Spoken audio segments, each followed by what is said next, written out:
My name's Michelle Pearson, and I am the owner of Trust in Us, workplace, drug and alcohol testing. And I am on 20 years of doing this. And this is really all we do, right, is reasonable suspicion, post-accidents. We have a clinic in Anoka. I have been there for the full 20 years, and we do about 40 to 50 drug tests a day for workplace. And in St. Paul, we do between 50 to 60, just in our clinics alone. And that's all we do, right? We don't do broken arms or pregnant moms or anything dramatic like that. So we're very focused. Can you imagine trying to hire professional key collectors every day? Keep them, entertained? So this class is something that you could say that we're kind of experts on when it comes to the Department of Transportation. So for those of you that are in here, you're actually going to be qualified, reasonable suspicion people under the federal guidelines. Does anyone know which rule or regulation this falls under? Of course not, right? So it's the CFR 49 Part 40 and Part 382. If you guys want to write that down, you're welcome to on the front of your packet. None of you guys are, right? Does anyone know exactly when this program started? What year and who the president might have been? Reagan. Absolutely. Excellent answer. Yep. President Reagan. In 1988 is when it really rolled out. Nixon tried to start it. He tried to roll it out, but he got interrupted with Watergate. When you guys signed in, did you think you were signing in to get a refresher on, gun history? Does anyone remember exactly why we're here? Which drug is it that led us into this room today in 2018? Which drug was it that we had a real big issue with between 1978 and 1988? Alcohol. Close. We still have a problem, yes, we do. Yes. Cocaine, crack cocaine. And it was mainly on the East Coast and the West Coast, right? Our treatment facilities and our hospitals were not able to keep up with the issues that we were having. Some of the groups that were trying to, do their own side programming actually had to be funded by dealing crack cocaine on the side as well. So it's just a big definition of insanity, right? They were having a hard time controlling it. So this is why we are where we are today, okay? And if you guys were to guess which drug it is out there today that's kind of taken over the issues that we've had with crack cocaine, which one would you guess? Alcohol. Opiates. I love him in the back. Yes. Prosecutor. Okay, well, there we go. Okay, so what I want you guys to understand is that we have to stay focused. There are going to be some fun times in here, and there's going to be some sad times, right? Because I have real life stories. But what my goal is I have to get through 5 drugs today. We have to talk about 5 drugs. It takes about an hour. We have some fun, fancy things today that I've never had before, so you guys have no idea how excited I am. We actually have the real drugs. That's so exciting for me. No alcohol. No alcohol that I know of. So in this fancy little briefcase, someone very special put this together. It's pretty cool. And I just want to show you guys real quick a slide that I've had to go off of, for the last 15 years that I've taught this. So there's my examples of drug paraphernalia. So for me to have something more than just a slide, you guys, this is so exciting. And I'm excited for you because this is not something that, really you don't get to taste it. You don't get to smell it, but you get to see it, okay? So this is really cool for you guys. So we have to get through those 5 drugs. Technically, I'm supposed to talk about alcohol for an hour. If there's anybody in here that needs to talk about alcohol for more than 15 minutes, feel free to call me or reach out to me, and we can go into, a whole nother level of discussion. I don't want to talk about alcohol if we don't have to, okay? Because I'm going to be focused on these 4 situations. These are the 4 situations that I need to be able to ensure that you guys can walk out of here with confidence and knowledge of how to handle these situations. Identification. This is why it's so exciting. You're going to be able to identify these 5 drugs that we're talking about, okay? Documentation. If you could quick open your brochure that I handed out and to page 16. If you call me and you are under duress, oh my God, one of our drivers is pretty sure he's drunk. One of the first things I'm going to say to you is, great, City of Minnetonka, City of Plymouth, City of Edina, you guys have all been in my class. If I say, please try to get out page 16. What I understand from Tessa is that she's going to try to put this on the share drive for the City of Minnetonka, okay? This is just a very general guideline, guys, just something very generic that has been out there for many, many years. I also handed out a separate checklist. And the reason why we have a separate checklist that we're going to go over when we get further along is because President Obama in November 2016 decided to change some rules on post-accident drug testing, okay? Not under the DOT, but under the non-DOT, meaning state statutes, which really is OSHA, but it still affects all of you, okay? So we'll go over that as well. That's why you have a separate page for a reasonable suspicion checklist. Do any of you guys have any questions so far? Okay, good. We're going to start with marijuana. Are you guys ready? All right. If I was to ask you, and I please beg you to participate, on page 17, I apologize, 18, 19 in fact. If you guys could just give me some nicknames of marijuana. Mary Jane. Pot, weed. Reefer. Blunt. Some of you guys are going to learn what a blunt is for the first time today. Doobie. Yes, yes, yes. Doobie. Grass. Something very simple, but yet very effective. Grass. How about one that starts with a G, ends with an A? Ganja, right? Perfect. If you were to look at your neighbor that's sitting next to you, right, and you were to imagine sitting at a party, hanging out, chilling out, what would they look like if they were high? Maybe you ate a brownie. Maybe you ate a cookie. Maybe you didn't even know you ate a brownie that had oil in it. I have heard they look sleepy. Very sleepy. To my police officer friends, how about permagrin? Yeah, it's like they can't wipe the smile off their face. They're getting pulled over for whatever reason, but they just simply stare at you and smile. It's like a dead giveaway.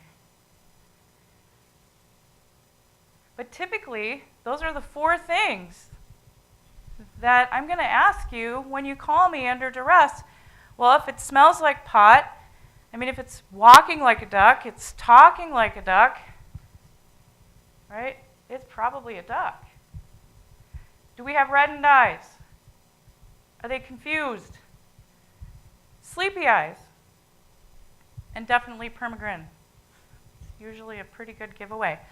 If you were to look at page 16 and refer to some of those things that we just talked about real quick, pot's kind of one of the easier ones to know the signs and symptoms within the workplace, under the Department of Transportation. Who are our drivers? Who is the supervisor of the drivers in this room? Can you raise your hands? If you had a driver that was going to get behind the snowplow today, it's pretty easy to determine if they're stoned or not. How stoned? That's a whole nother ball game, right? But there's a threshold.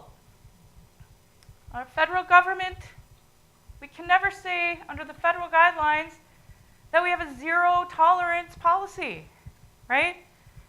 Why is that? How can we not say that this is a zero tolerance program? We'll get into medical marijuana, but you're going on the right path, right? Especially for alcohol. You can't have zero tolerance because breath mints and certain kind of gums and mouthwashes, right? Prescription meds, right? Definitely. Or marijuana, you can be under a certain threshold. Opiates, you can be under a certain threshold. Amphetamines. PCP, obviously, there is no reason you should be on PCP. But what I do understand with our vet friends that are suffering from PTSD, they are using PCP right now as a test drug. Testing it in New York. Things are going well. He'll never drive a truck, right, or a plane, or be a conductor for the railroad. But hey, if it works, that's great. Okay. So some of you guys said weed, pot, reefer, doobie, Mary Jane, bud. Don't really hear cannabis too much. But it is what it is, right? Now, when you guys hear people that use marijuana, why do they use it? What is the reason? What's the intention? They want to chill out, right? Chill out. But when you look on this little slide here, it says it's increasing your blood pressure, people get paranoia, anxiety. What do you mean? I'm trying to use this so that I can release my anxiety. Depression and aggression. These are the things that are caused. I've actually seen quite often people are starting to now smoke themselves. They smoke so much. Someone said blunt earlier, right? Smoking 8 or 9 blunts a day. Okay? They're smoking themselves into paranoia. So, you said earlier, medical marijuana, right? Has anyone watched the news in the last 48 hours? We just approved another reason, right? Alzheimer's, right? As my mom calls it, dementia. I'm like, Mom, it's dementia. Nope, it's dementia. You know what? You just don't argue with your 72-year-old mom after a while. Okay, so people with cancer, severe chronic pain with nausea or severe vomiting, not going to be driving a plane. They're not going to be taking you to Hawaii tomorrow. Glaucoma, HIV/AIDS, Tourette's, Crohn's, ALS, seizures, including characteristic of epilepsy, severe and persistent muscle spasm, terminal illness with basically life expectancy of less than 1 year. These are the last 4 that have just recently been added. PTSD, obstructive sleep apnea, 2 things that some of our drivers have. Autism and Alzheimer's. Do any of these things fall under the Department of Transportation? Are any of these the reasons why you can use medical marijuana while you're driving a vehicle? A 26,000-pound vehicle or more, an airplane, right? A railroad, or being on the railroad,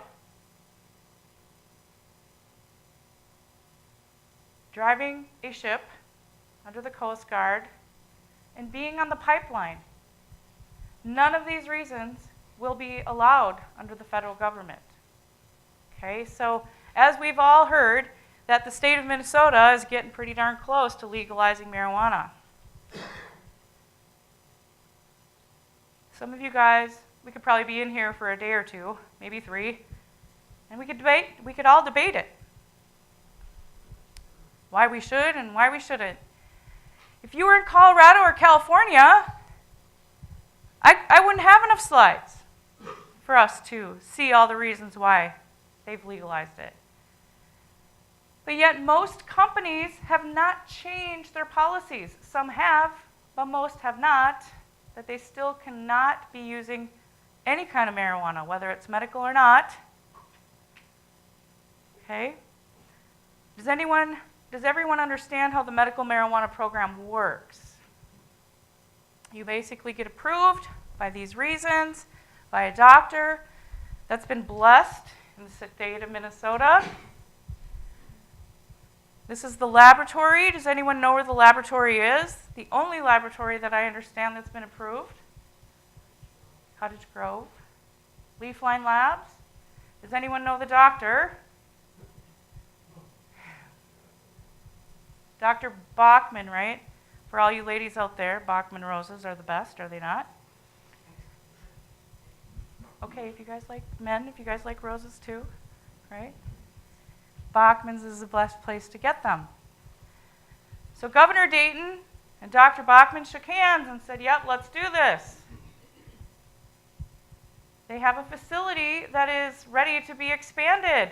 Dr. Bachman gave the city of Cottage Grove some extra funding so that the firemen and the police officers and all the emergency workers could get extra training on what to do if the place goes up in smoke.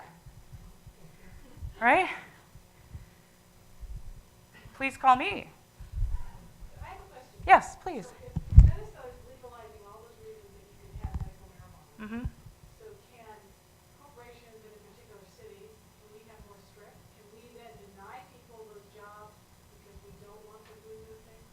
If your company policy basically states that you do not allow marijuana of any kind to be utilized or used, then yes, you can have that policy, as far as I understand. Mm-hmm. But let's go back to most of the people on our list in the state of Minnesota are not typically working. Some of them do.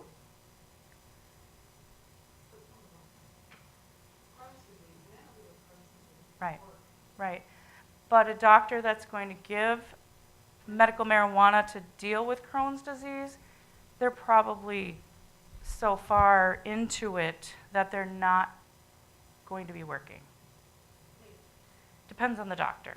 But right now I can tell you that most doctors, not all doctors, are not just giving it out. Obstructive sleep. Mm-hmm, correct. Now here's the deal, you guys. If I was to be approved because I have obstructive sleep apnea to get a medical marijuana card, I'm going to get into a program, and it's about $250 for me to pay out of my pocket to be on this program and carry around in my wallet that I'm on the medical marijuana program. And then for me to purchase the oil or the pills for obstructive sleep apnea, you're looking at anywhere from $600 to $1,000 a month for me to be on that particular drug. Okay, someone with osteocarcinoma. Adam is 18. This kid was sick every single day. He'd be so sick, you guys, the hospital would have to keep him for 4 to 5 days at a time. Most people can go home or go get chemo and then go home and, suffer, right? This kid he just was chemo sick very, very badly. His parents went to the dispensary to get enough oil to be able to help him not be so nauseated and sick. They wanted $800 cash. I mean, as a parent, you're going to do anything you can to make your kid feel better, right? But can you imagine having to pay that out of your pocket every single month for 2, 3, 4 years at a time? So some of our smarter drug users will go get the medical marijuana card and go get the street value, right? It's a little more affordable. Do you see this often? I'm sorry. What is your name? Alan. Do you see this often out there? Right. Like the reason why I'm using marijuana is because, I have cancer. Wouldn't it be covered under health insurance? It does not get covered under health insurance. No. I haven't seen it yet. And they don't call it really truly a prescription, right? It's just a card, a program. Okay? Do you guys have any other questions? We have some really nice examples up here of marijuana. This is a pretty big bud. That's not the kind of marijuana that you get on the program, though. Okay, does anyone know what kind of medical marijuana you get when you actually go to the dispensary?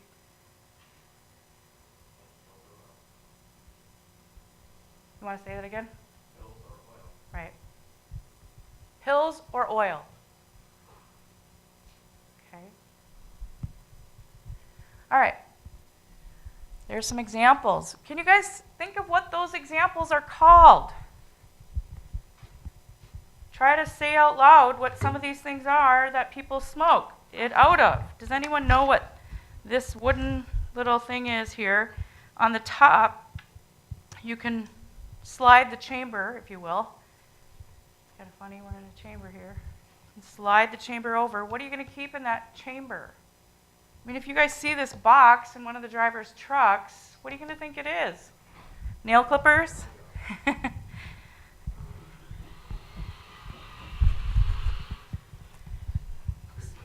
Cigarette lighter. This is called a bat in the box, right? Bat in the box. What the heck? Something you use in baseball, isn't it? Bat in the box. You keep your pipe and then your weed. What are some other terms? What's Randy's weed or wired rolling papers? If you come across rolling papers in one of the company trucks, what do you guys think it's there for? Oh, isn't this cool, you guys? It's like show and tell. Do you guys know what this is called? It looks like a cigarette. Some of you guys can think back to your college days. What is this called, this cigarette? A one-hitter. Right, a one-hitter. Why is it called a one-hitter? You can only kind of hit so much off of a little, right? An average user of marijuana to keep their anxiety down. How many one-hitters on average do you think they're smoking every day? Just for use of anxiety. Couple in the morning with a cup of coffee. Right? 15 times.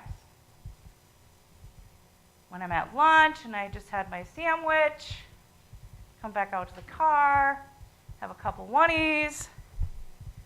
Before I go to bed,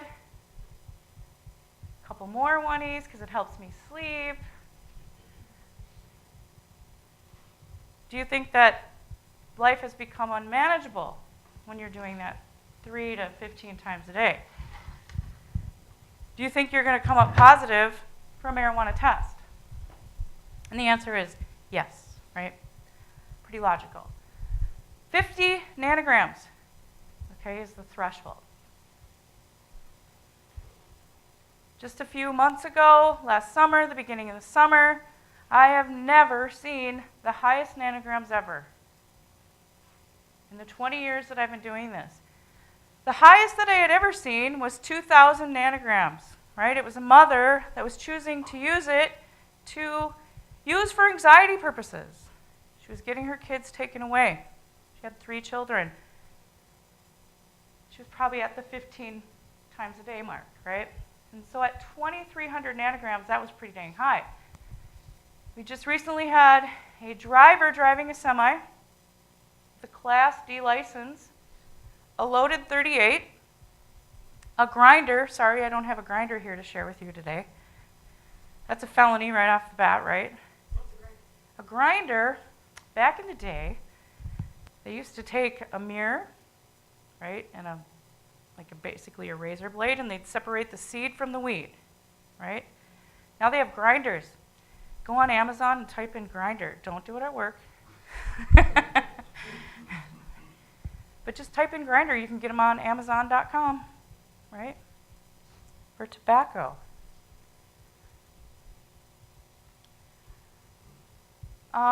Anyways, he didn't have his CDL, but he was driving a semi.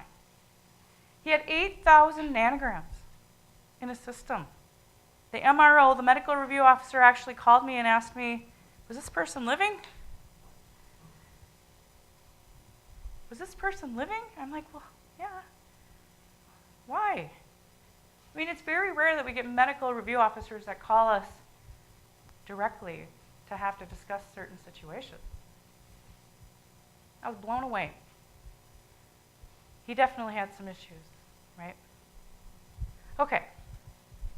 So there's just some quick examples. I know that there's more.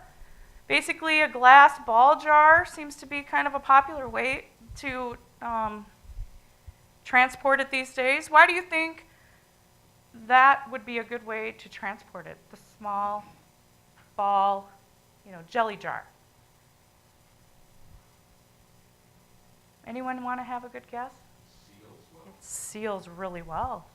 So if I'm going to keep it in my car, if I get pulled over, or if I'm in a truck, a company truck, and I don't want my buddy to smell it or my boss to smell it, it's a pretty good way to contain the smell, because the smell of marijuana these days is quite strong. Okay, sorry I don't have a joint here to light today, but I do have the real drug. If you want to smell it, you're welcome to. Okay. Strong even in Yeah. Mm-hmm. Yep, definitely. Okay. I put that one in the wrong spot. Okay, so here we go, you guys. What I have to have you do real quick, if you were to look at page 16, signs and symptoms, do you guys think that you could get through determining marijuana use in the workplace quite quickly with just using some very simple check marks? You guys want to yell out some of the things you'd check?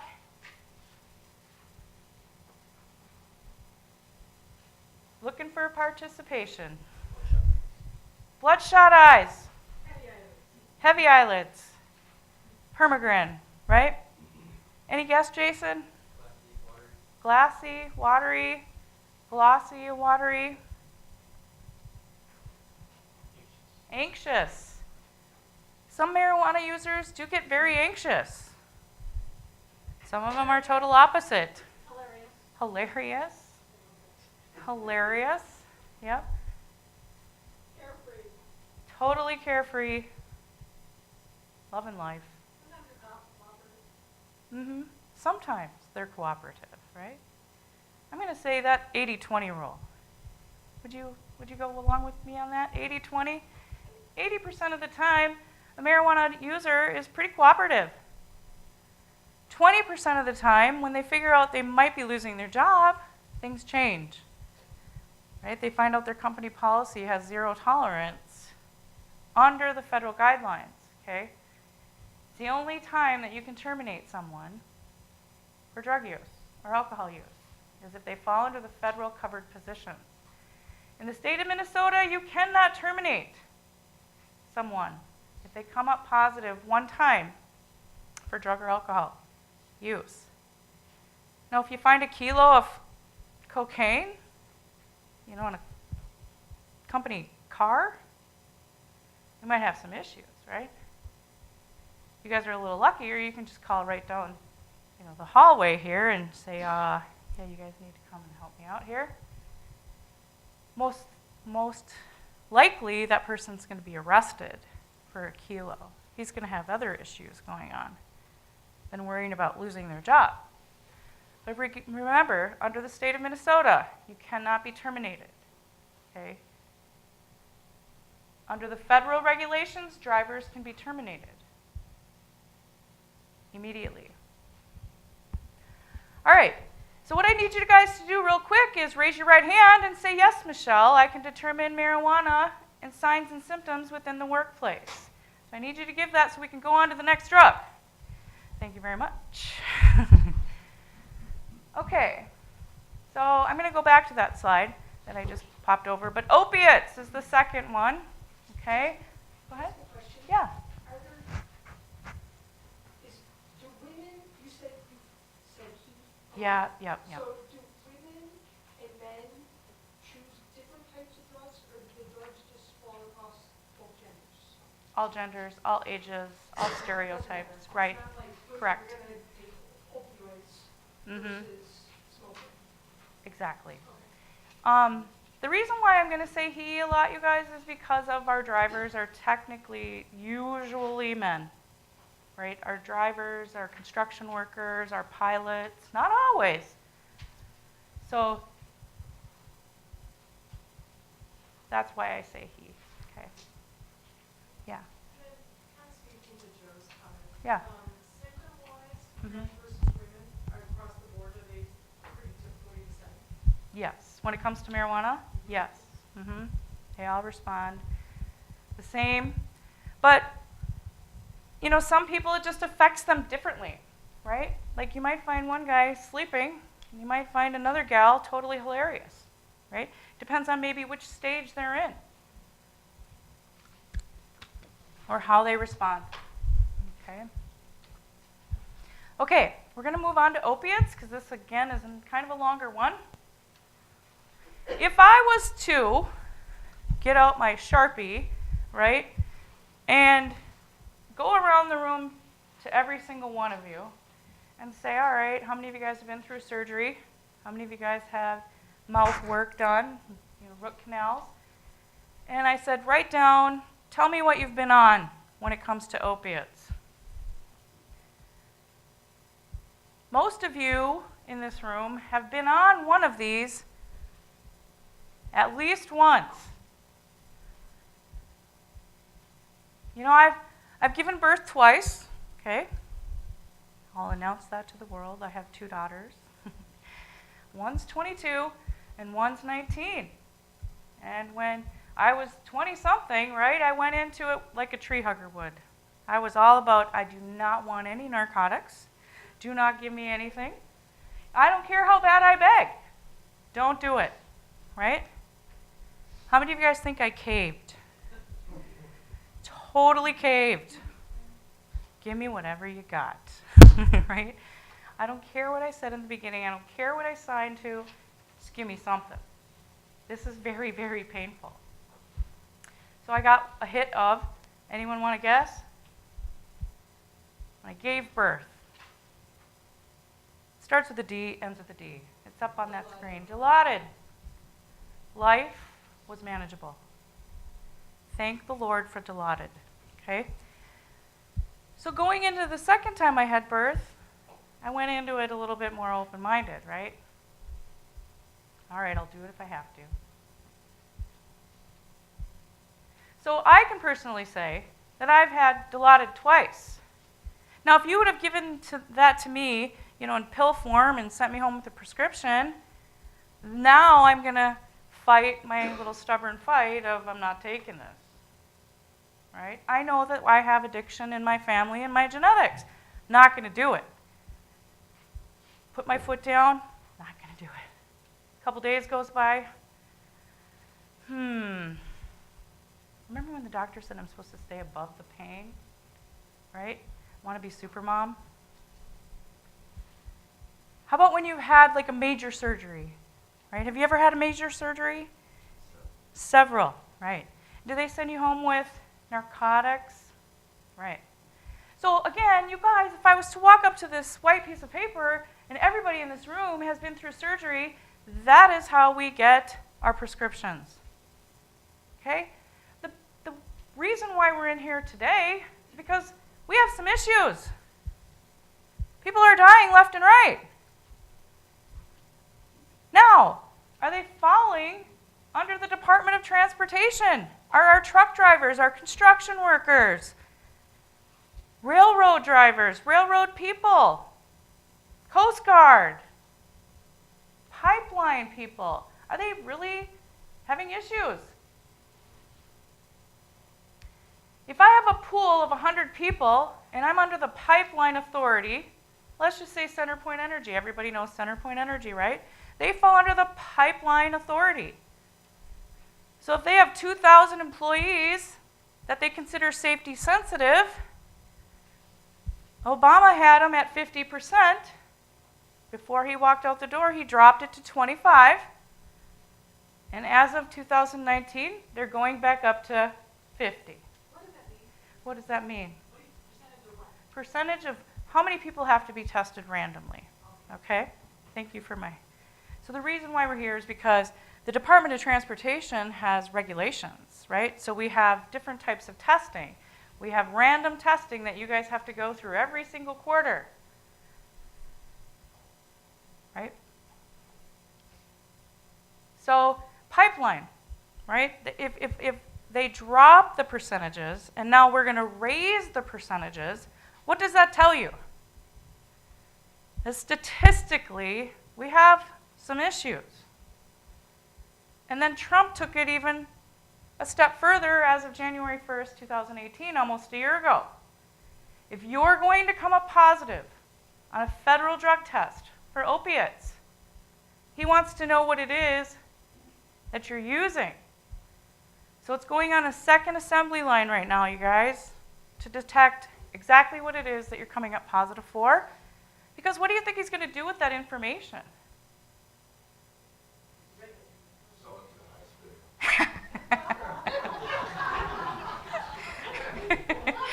high school. I'm not going down that road. So if, we find out we have problems with Percocet, let's just use that one, okay? He's going to go to the manufacturer and he's going to start holding them a little bit more accountable. There's probably going to be some stricter guidelines with the FDA. But at least he has his, data to prove his method to his madness of why he's going to go to that particular manufacturer. Right? Okay, so we also just recently went up in percentages for the FTA. Okay, who's FTA? You got it. Okay, so we fall under the DOT. The drivers fall under FMCSA. We've got FTA, FAA, Coast Guard. Sorry about my writing here, guys. Pipeline and railroad. Okay, so these are the guys, these are the peeps that fall under the federal regulations that we're talking about. Pipeline just took an increase, and FTA just took an increase. They're back up to 50%. But what does that tell you? They're not going to just increase it to spend money, blow away budgets. They might. They might. I mean, we're all talking about the government, right? They've been having problems in those areas. Correct. It's pretty simple to say. What is the top FMCSA, That is actually what our snowplow drivers and our drivers fall under, is the federal motor carrier, okay? Anybody that's 26,000 pounds or more, you're federally drug tested, okay? So before you get put into your position under the federal regulations, you have to take a pre-employment drug test, and you have to have what kind of result before you can put a driver behind the wheel? Probably not a positive one, right? We have to pull a motor vehicle report. What's the third? Well, and you guys are exempt, right? Health card. For other companies other than city employees, we have to have health cards. Those are the three things. So all of our mom and pop shops have to have health cards. Or major corporations. Okay. But if you guys could quick peek at that slide, those are some of the reasons of why people are dying. Some of them, and most of them, you've heard of, or even taken. Okay. If you've ever been on an opiate, or if you've ever had a loved one, or somebody that you know has taken an opiate, what do they look like? Sleepy. Very, very sleepy. It almost looks like they're intoxicated, like they're drunk. It gives that same effect. Right? Their eyes are kind of rolling back into the back of their head.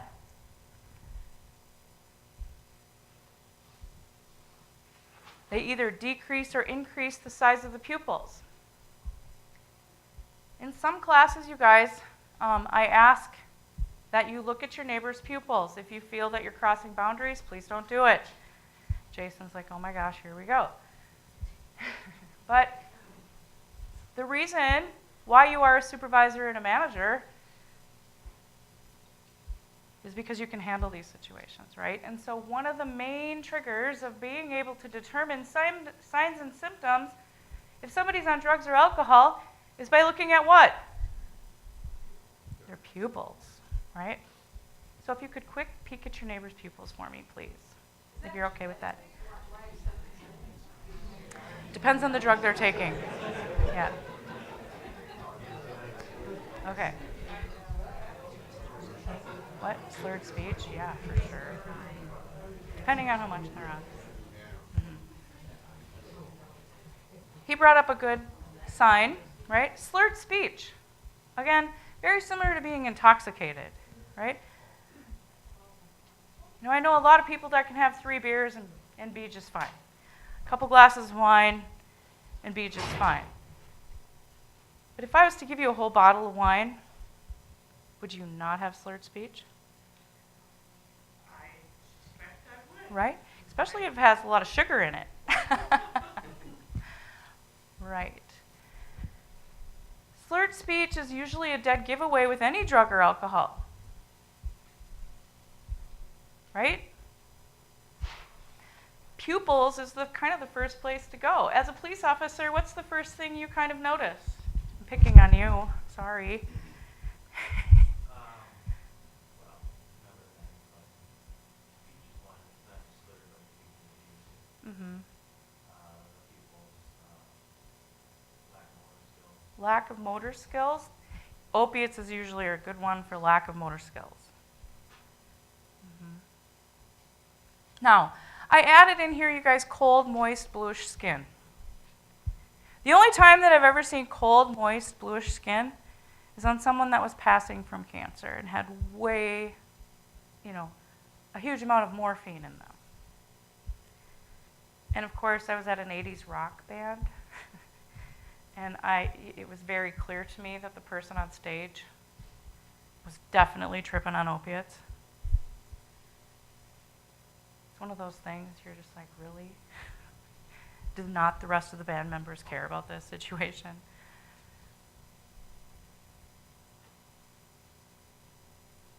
Okay, so if you were to look at the person you're working with, and you notice that they have slurred speech, their eyes are rolling in the back of their head, things are just not right. And you look at page 16, what are you going to mark off? And please participate. What are you going to mark off?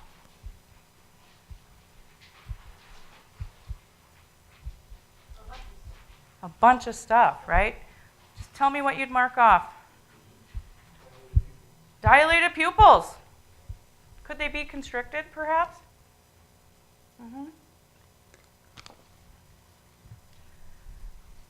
Because what if they were on a speedball? What the heck is a speedball? Anyone want to give a good guess?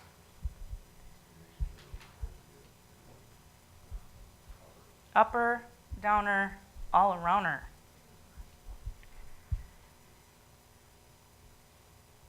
It's quite popular. So that's why maybe their eyeballs really don't know what to do. Should they be dilated or constricted? Do you think you could find enough items on your checklist to be able to determine opiates within the workplace?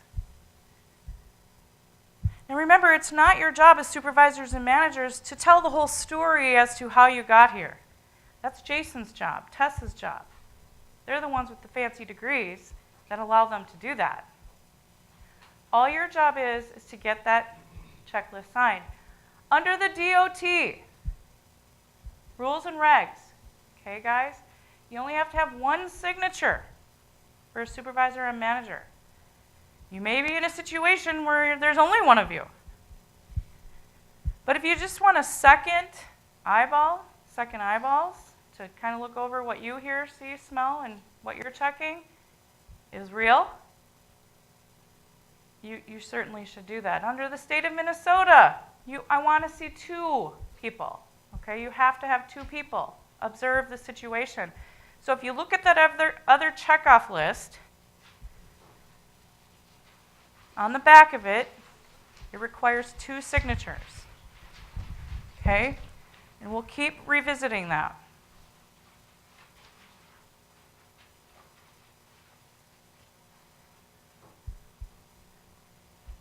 Street names include codeine, China White, Demerol, Dilaudid, heroin, methadone, morphine, Percocet, oxys, Percodan, and Vicodin. A person on opiates is likely to experience effects of intoxication, false sense of security, euphoric high, followed by a period of stuporous inactivity. Difficulty focusing, visual distortion, loss of consciousness, and coma. How many of you guys have heard of heroin? Right?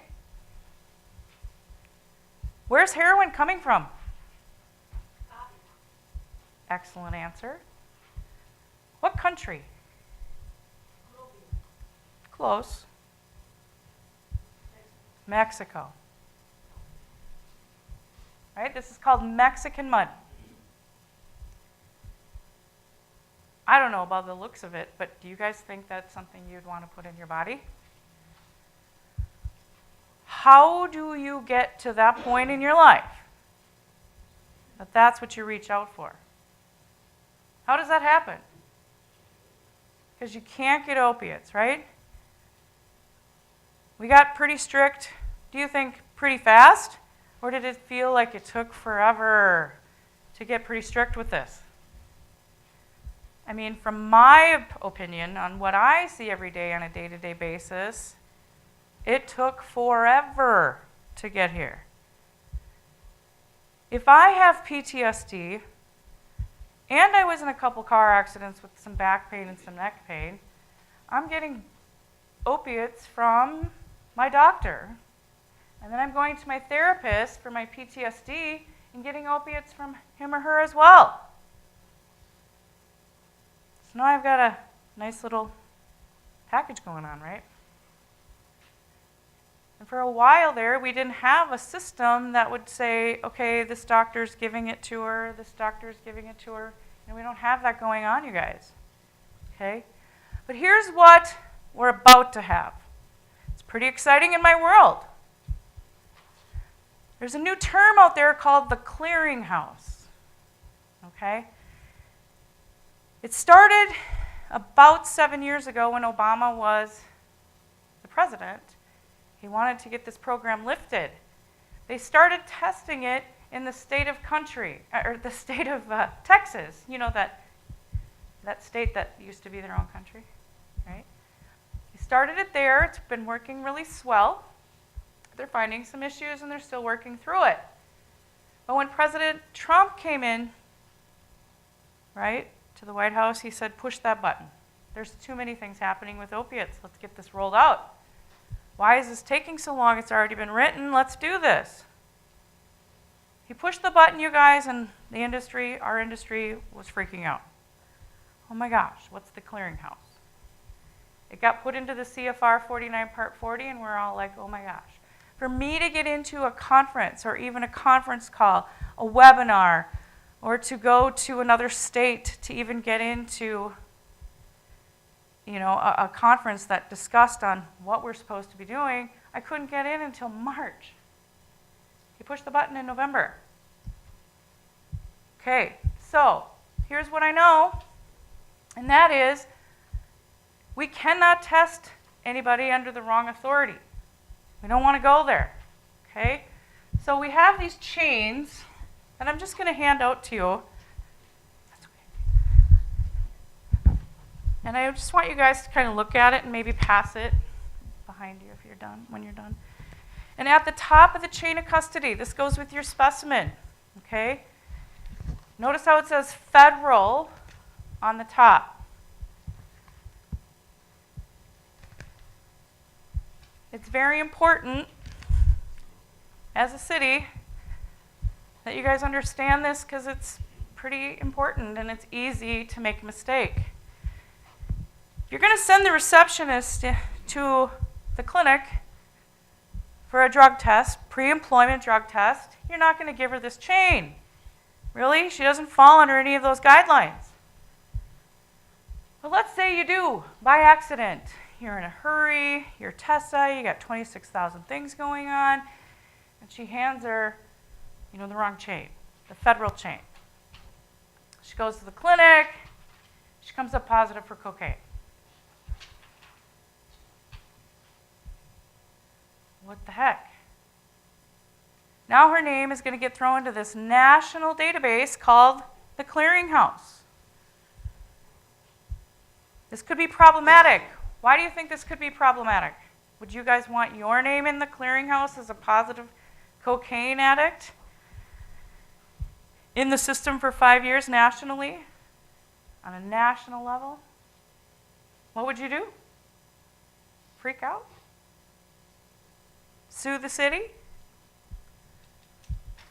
They give the attorneys the money. Right. Attorneys. That's why they have jobs, right? Because of simple mistakes. Now, that's a pretty easy scenario, a pretty easy mistake. It is going to cost money eventually to overturn that result and get it out of the national database. Doesn't just happen like that. Especially when it's a new program, right? When it's a new program, everybody's learning. Notice how those chains are dot matrix.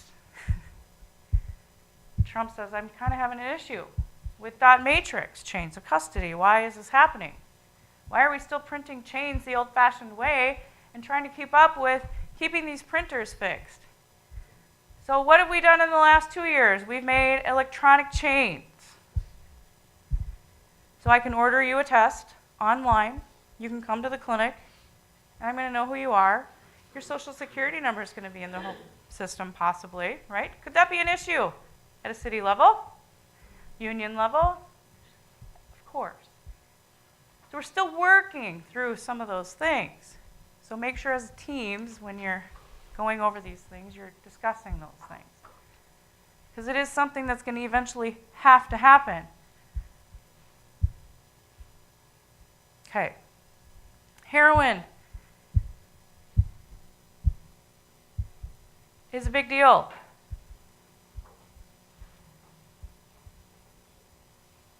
Again, our treatment facilities are having a hard time keeping up.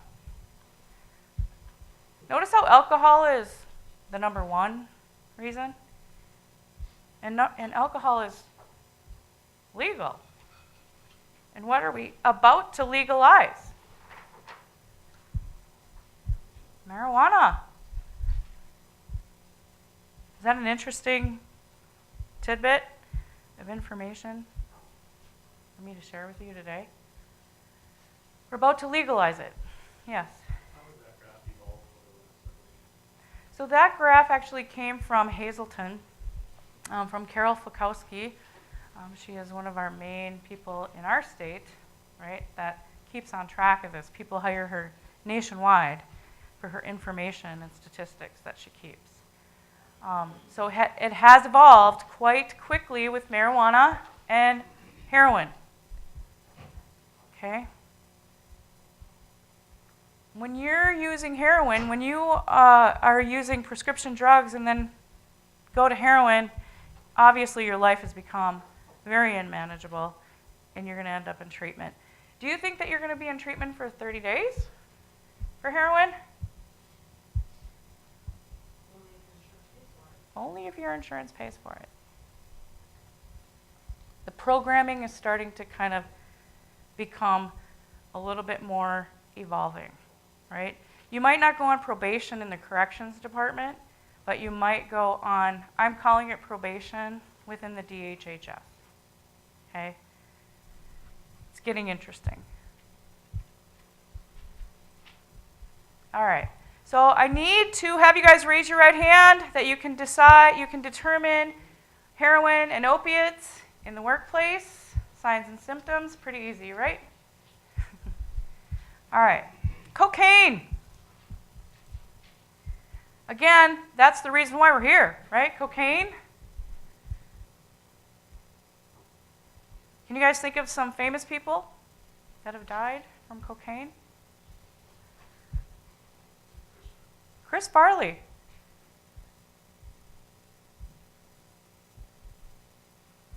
How about Whitney Houston?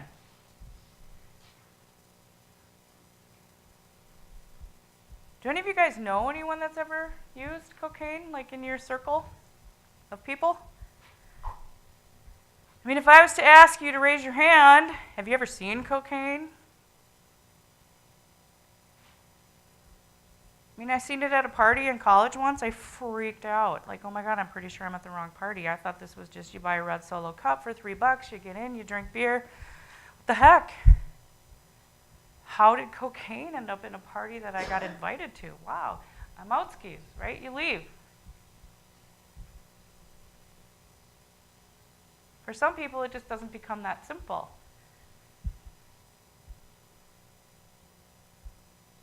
This is a challenge again, okay? This is kind of making its way back.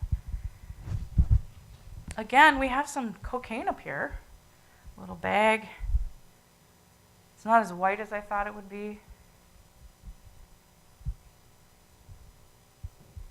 Okay. I have a story for you. It's kind of fun. I got a call in March from an accounting firm. Right? I'm going to stereotype here for a minute, you guys. You going to be okay with that? This lady was very precise. She had her little pattern of the way she did things every day. She was very quiet. She never really communicated. If you were getting water at the water fountain, she wasn't one to start a story. Very non-communicative. And all of a sudden, her life started changing. Okay, she was losing weight. She would come back from lunch, and she would be super talkative. The first thing she would do when she'd come back from lunch is she'd put her shoes on someone's desk and say, oh my God, did you check out my shoes? I got them from Nordstrom's rack. And this became like a pattern of behavior. The place was in Maple Grove, you know, that new little growing place over there. And so, of course, in March, I said, well, I'm going to send you what I call page 16, right? And I want you guys as a team to start documenting what you see here and what's going on.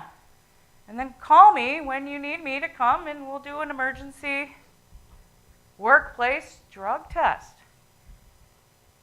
So March went by, April, May, June, July, August, September. finally called us in October. It took that team 8 months to do something about it.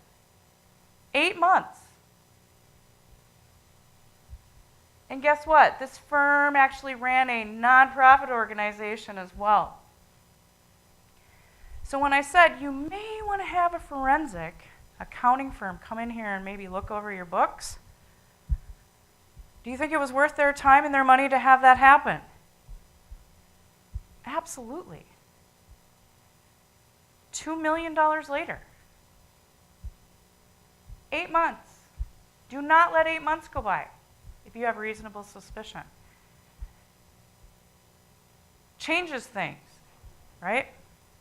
And what do you think? Which step was it? Because it sounded to me like they identified that they have an issue, right?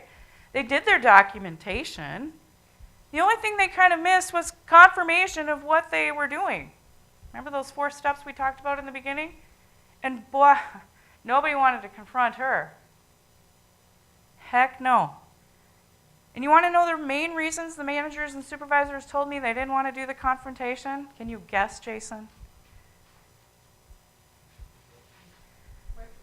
Retribution. They were worried that they would say something wrong and something would go wrong somewhere because they were snitches. And you know what they say about snitches?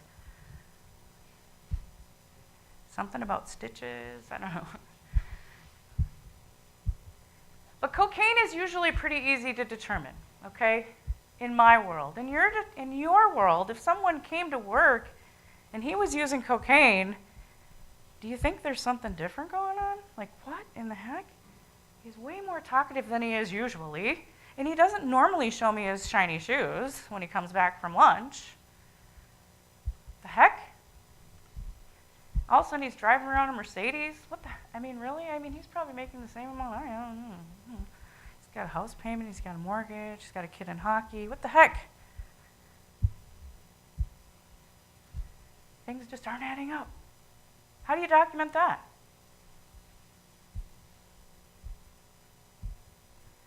All right, so if you were to look someone in the eyeballs using cocaine, what are you going to see?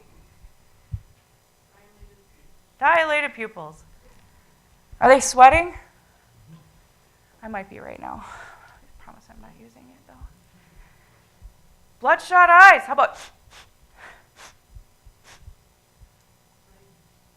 Right? Do you see any whites?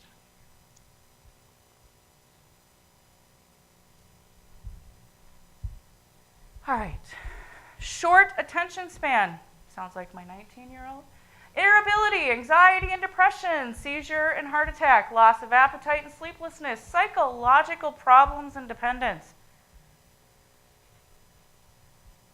Hallucinations of touch, sight, taste, and or smell, lapses in attention and concentration, aggressive behavior, tendency to overreact and overcompensate. Sounds like my mother. Impaired motor coordination, impaired judgment, false sense of alertness and security, convulsions, seizures, cardiac, I could go on and on, right? If you guys were to raise your right hand, can you give me the signs and symptoms of cocaine in the workplace? Excellent. Amphetamines is very similar. We're going to roll right into that. Can you help me with a myth? Does Yes. someone snorting cocaine, does their nose get bigger? Oh. Is the sinus passage open more? I think it depends on the person. Depends on how much cartilage they have and if it's going to swell. Depends on how they use it, how much they use it. There's some nice little examples up here of crack cocaine pipes. I'm pretty sure, I'm going to ask the officer, because I'm pretty sure this is a crack pipe. Yeah, sure. It's one of the stuff in there. Heroin, crack, whatever. Homemade pipe. Here's my show and tell again. So if you want to take a look at cocaine versus meth, I would say meth is probably whiter in this situation. And I would have thought it would have been the other way around. Okay. Show and tell today. Can't hand out treats, sorry. I'd be in big trouble. So this is a homemade pipe. Can't say I've ever seen that in my 20 years. So if you look at cocaine versus meth,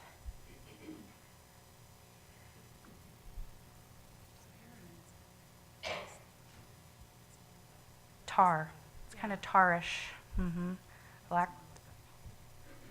It can be a powder if you do certain things to it. Okay.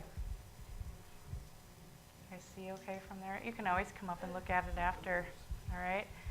So with methamphetamines and amphetamines, there are prescription drugs for amphetamines. Does anyone know any prescription drugs for amphetamines?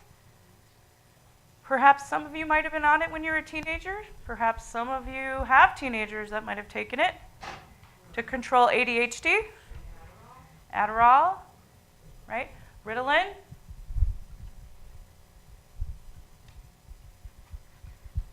So that is a legal amphetamine. What's an illegal amphetamine? If you look at this poster, a lot of people have seen this. Have you ever seen this before? Somebody deteriorate before your very eyes in 10 years? Sometimes I can't even handle the fact that they made it 10 years.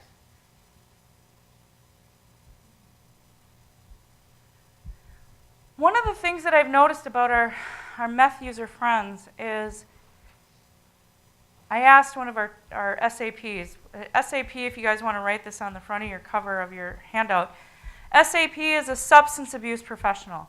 Under the Department of Transportation, under those modes, you can't just go to any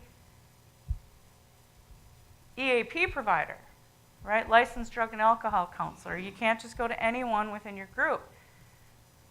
Our driver friends have to go see an SAP. It's very important. You can't screw that up. If you screw that up, that person may have to start their program all over again and do it all over again, depending on the agent reviewing the case. So with that being said, one of the items that I noticed that people spoke of a lot when I would come across positive meth is that they would do this because they would get in a euphoric feeling and they were going through grieving. And it was a way for them to see the ghost of their loved one. So of course, after coming across so many of these cases, especially between 2006 and 2009, it seemed like that was the typical story. And so I finally asked one of our SAPs, why does everyone say that this is the reason? Why? Is this just an excuse? Because it seems to be very common that this is the answer why they chose this. And it was because they wanted to see the ghost of a loved one. They'd get there. Okay? Psychosis. They'd smoke enough meth to get into psychosis. Just in the last year, I've had people where they're smoking enough marijuana, okay, to get to psychosis. If they're in the state of psychosis, where do we bring them? Within the workplace. I mean, we know what is your name, officer? Alan, you said that once, I'm sorry. Officer Alan's going to know where he's going to bring his people, right? There's places. But when it comes to the workplace, we can't just drive him to the same place and show up. Hey man, he's tripping on, meth in my truck, my company truck, snowing, plowing snow. What do we do? Call Alan. In this case, right, he is right down the hall, right? But in this case, we're going to call Jason. In this room, Is there a designated employee representative? Who is that? One of these guys? I'm guessing. So if you guys are the designated employee representative and you have a positive meth situation going on for reasonable suspicion, are we just going to send them home? No? Where are we going to put him? Where are we going to take him or her? What's your guess? To a private place where it's working. Confidential, right, and private. We're going to do the documentation again. We're going to make sure page 16 is right on track. We're going to call Trust in Us or whoever, right, to come here and do a post or reasonable suspicion drug and alcohol test. Perhaps not alcohol, but for sure drug. If it comes up non-negative for methamphetamines, we're not going to know that right away. So we're going to send them home. But how are we going to get him or her home? Are you going to volunteer?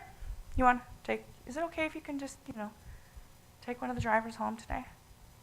I know he lives by you. It'll be the officer. You. Oh, okay. Yeah, I love those. Right? Right. The answer to that is absolutely not. And I wouldn't even put the officer in that situation at this moment.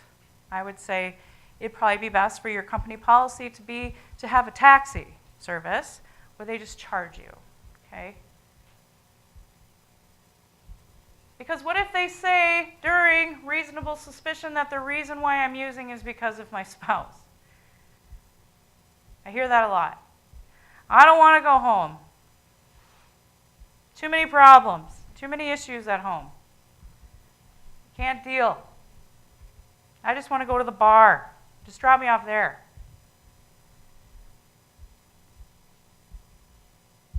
I'm just going to call the taxi service and I'm going to have them take you home, right? Where they go from there, you're going to pray that they didn't go to the bar or to reuse.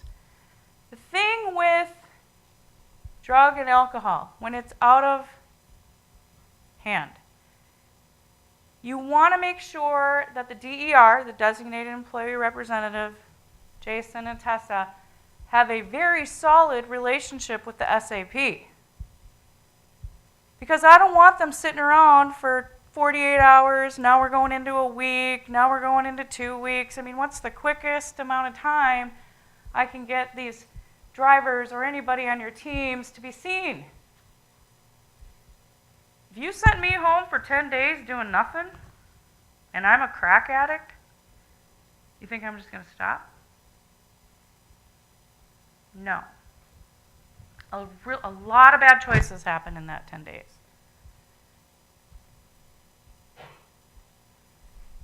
So make sure you're talking as a team, how to get quick, how to take care of those quickly.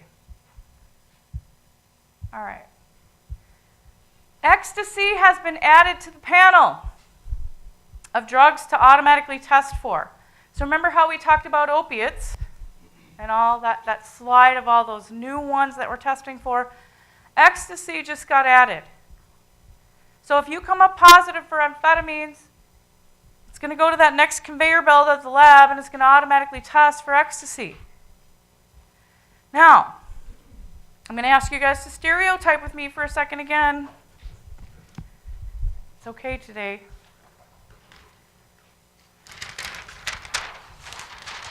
How many of you guys have heard of ecstasy, the love drug, right? You've all heard of it.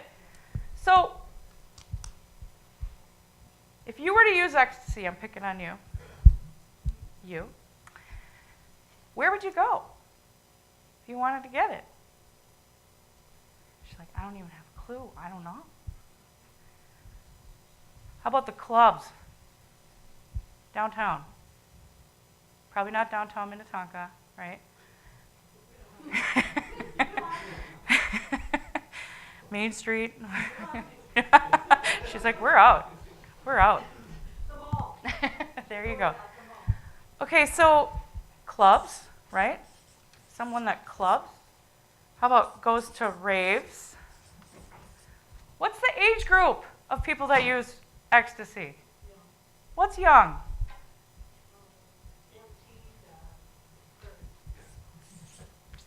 18, did you say? 14. To 32. I totally overrode your answer, sorry. What kind of music? What kind of music are we listening to? Loud. Probably not country though, right? Tech. No. Does anyone want to give me a thumb song? You know, can you? Okay, don't go there. All right. Someday I'm going to have that down. What colors in my clothing am I wearing? Any idea? Probably not black, right? Fluorescent? Neon? Flowers?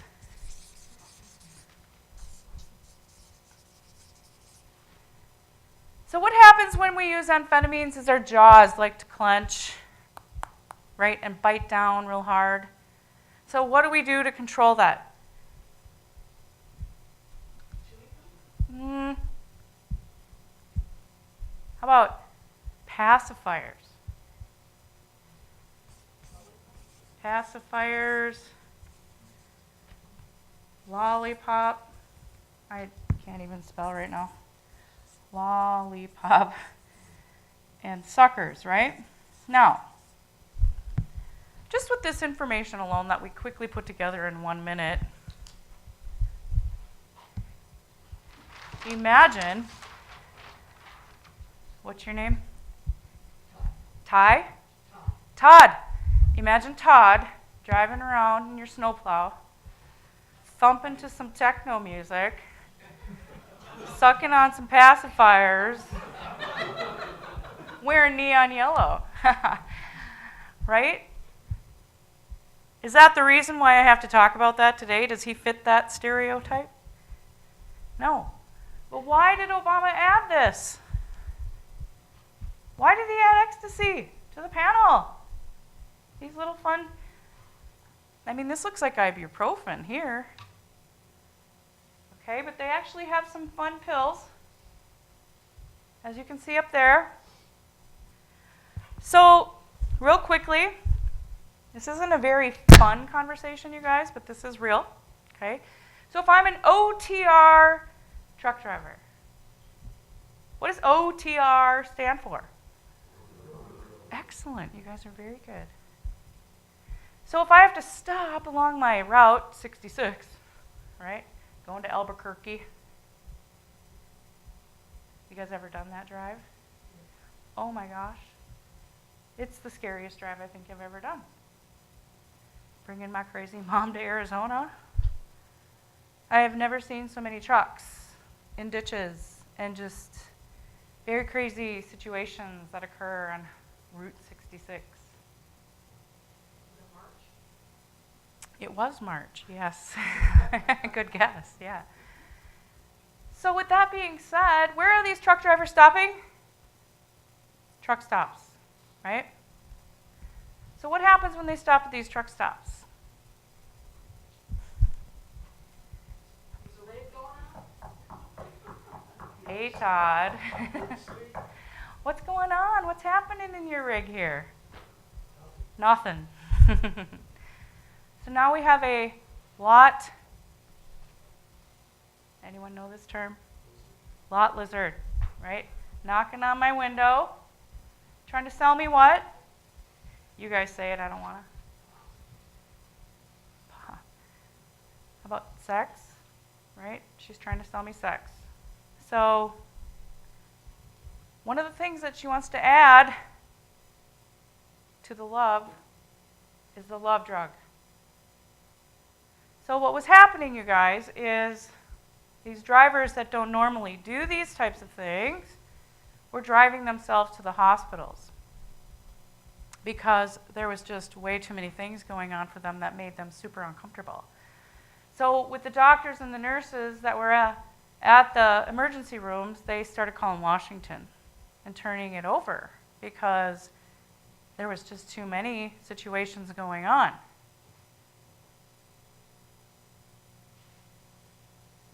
I believe that at one point I read that this had happened 40 times.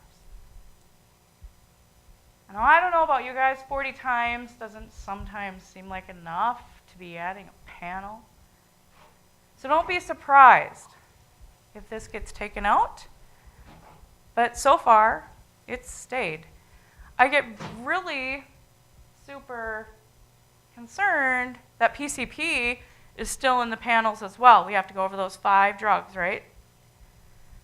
So we're going to get to the PCP. But if you guys were to look at your signs and symptoms, this one is a little bit tougher, right? To find something on your checklist to mark. What does it feel like to be on ecstasy? People ask me. I haven't tried it, right? Can't say I've ever seen it besides now. So one of the things that a federal agent had taught me is try to imagine going back to the day you met your loved one or a loved one. Try to go back. For some of you, it might be yesterday. For some of you, it could be 30, 40 years ago. What did it cause in your stomach? Butterflies, right? What did it cause on the back of your neck? To feel like your hair would be on end sometimes, right? Love. Remember those feelings? Love. So that's why they call it the love drug. Those are 2 of the signs that happen when you take this drug. So the slightest touch, I'm going to touch you, is that okay? Mm-hmm. The slightest touch can be very heightened. And if you take more than 1, it just increases. Now what I've been told too in the conferences that I go to is that for every hit of ecstasy, it's like taking an ice cream scoop to your brain. Okay, so on a night at a rave, how many, on average, hits of ecstasy are purchased by one person? Any guess, Officer Allen? Right. Typically not just one. Anyone want to guess what a hit of ecstasy costs? $10. Probably more in the 20 to 40 range, depending on who your dealer is and how much they have left for the night. Okay? All right, so aren't you glad we went over that drug? For those of you that can determine amphetamines, methamphetamines, and ecstasy in the workplace, if you can find enough information for signs and symptoms on page 16, please raise your right hand. Excellent. Okay, we're going to go to PCP. Again, this one is very difficult for me to tell you what someone's going to look like tripping on PCP. Okay? Flushing or sweating, swaying or trouble keeping balance, and fixed pupils. What's a fixed pupil? If you were to look at your neighbor right now, show him your fixed pupil. Right. Remember playing the staring game with your little brother or your little sister, or maybe you don't have one of those, maybe your neighbor? I remember doing that with my brother, right? Who's going to blink first? Street names. Angel dust. I don't know about you guys, but I don't really want embalming fluid in my body until when? Till I'm dead. Killer weed, rocket fuel, supergrass, and whack. Trust me, there are some really cool names out there that go even further. But for just general purposes of this class, we're going to limit it to those, okay? In the 20 years that I've been doing this, I have not seen a PCP positive in one of our workers under the DOT. Officer Todd, or Alan, geez, he's Todd, you're Alan. Have you ever seen someone tripping on PCP? I believe so. You never know. Mm-hmm. Typically, when we see them, they're in full-on crisis. Yeah. So can't imagine them being worked with. Right. Naked. Nakedness usually goes with this. Imagine. No, don't imagine. Okay. So one way that I can kind of make you feel what this is like is to stare at this slide for 20 seconds without blinking. Okay? Now imagine yourself behind 26,000 pounds or more. Some of our trucks are even 80,000, right? Imagine flying a plane or a ship. Makes you kind of sick, doesn't it? Makes your stomach kind of queasy. Or why is she making me do this? I didn't sign up for that. So that's what it's supposed to be like, spacing out in time. How do you find that on page 16?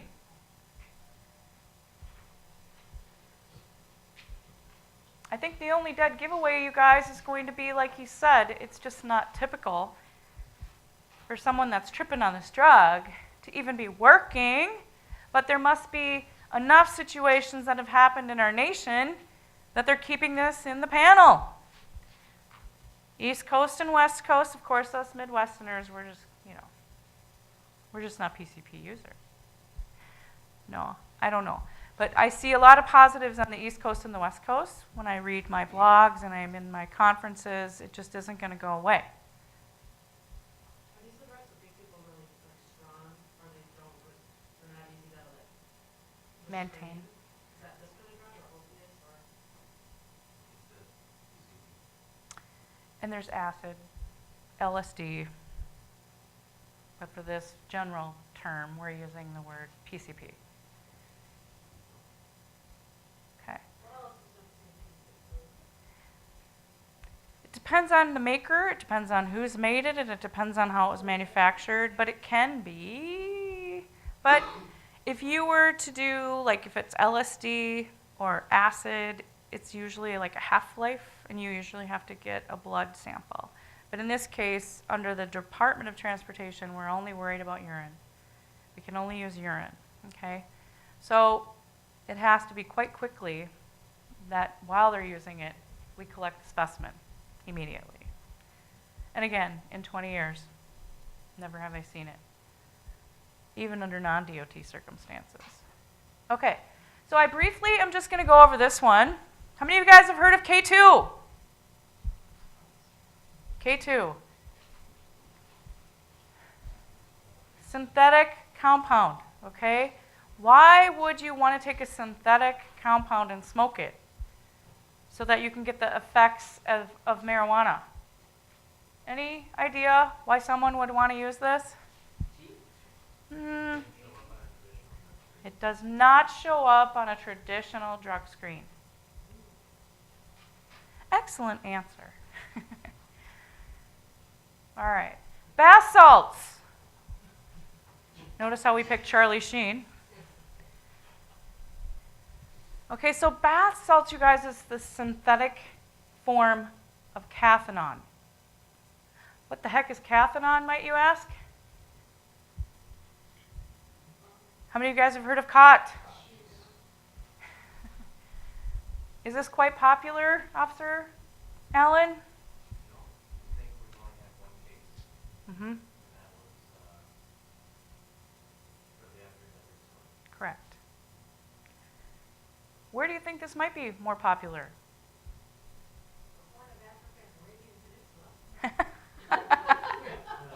You're very smart. I love it. So this actually is grown typically in Africa, right? And our Somalian friends really, really do like this drug. It is actually legal in Somalia, in Europe. It's just like an intense form of caffeine, like our energy drinks, right? Can you imagine maybe drinking enough energy drinks every day to stay up for 3 days without sleeping? That's what this does, okay? If you can see the baby root on top on my slide, this is where it kind of floors me, Officer Allen, is if I'm going to pick this in Africa, and how the heck does it get here so quickly? Because apparently it's more potent the sooner that you pick it. So by the time it gets to America or even Minnesota, it's like how potent is it really at that point?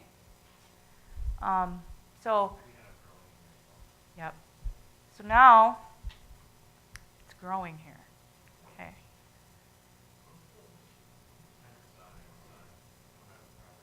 Okay. Right. It's like rhubarb, is what I've been told. It's probably more so like how rhubarb is above the ground, and then you got to pick it when it's ready. It's the same thing. They said it's a lot like rhubarb. Okay. So this is actually a Schedule 1 drug now. When it first came here, the BCA couldn't figure out how to test for it. But they've got it down pretty good now on how to test for it. Okay. So now we're going to talk about alcohol. We're going to try to be real quick. Okay? Now for those of you that have never been intoxicated or never seen anyone intoxicated before, like I said, send me an email or call me. And just so you guys know, after this class, I typically never get a call or an email. Okay? Why is that? It's prevalent. You can go buy it pretty much anywhere, and you can buy it on Sundays now here in Minnesota, right? And we all, at this level in our life, pretty much know how much we can and cannot drink. So for the Department of Transportation purposes, if I'm driving a snowplow and I get pulled over by Officer Allen, and he has reasonable suspicion to believe, Todd, that you're drinking,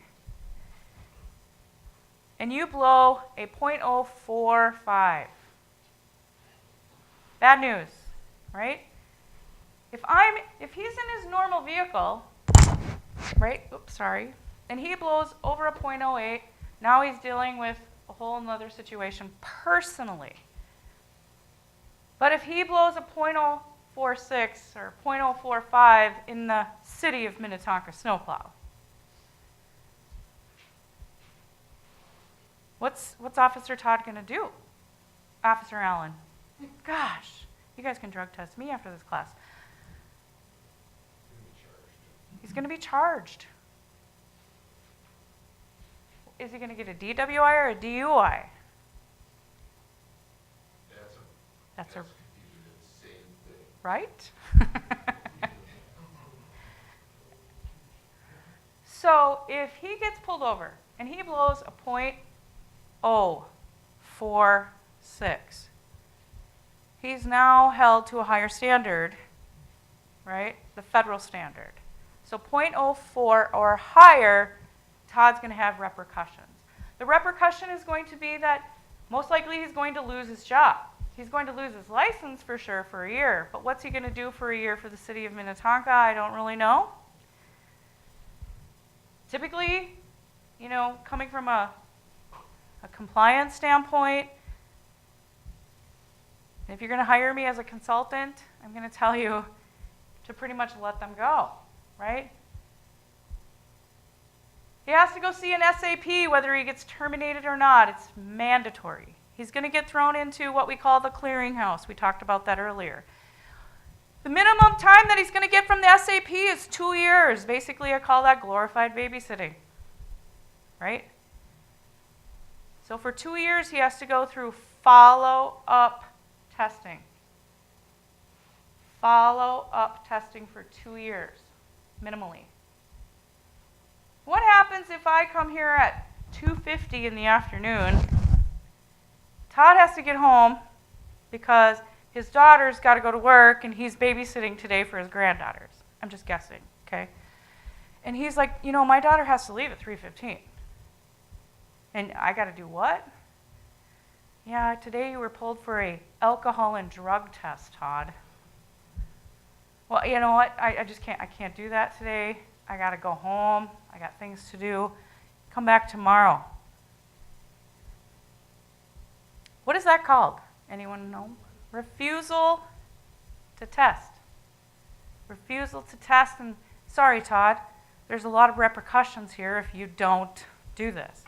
Well, what if he says, well, Michelle, I just went to the bathroom. I just got out of the truck. I came inside. I just went to the bathroom. Now I can't produce enough urine right away. You can't get me out and back home real quick. What's going to happen? He's going to get put into what we call a shy bladder. He's got up to 3 hours to give me a specimen.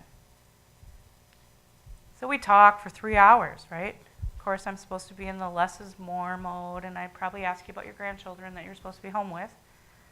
Or I'd divert your attention. We'd probably talk about tennis or something. I don't know. Don't know a thing about tennis, but I'll pretend.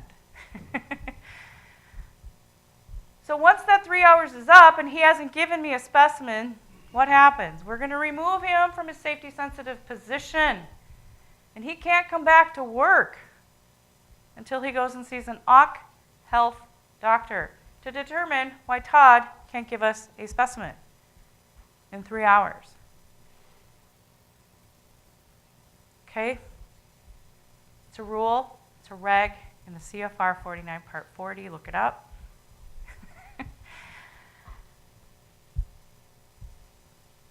So if it was alcohol at 2:50 in the afternoon and he gives me a .03 in the afternoon, he's supposed to be going home. What happens?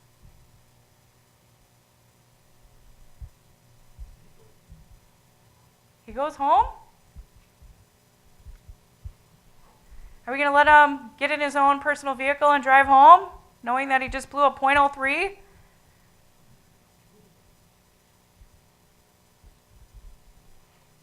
What do you guys think? Participate.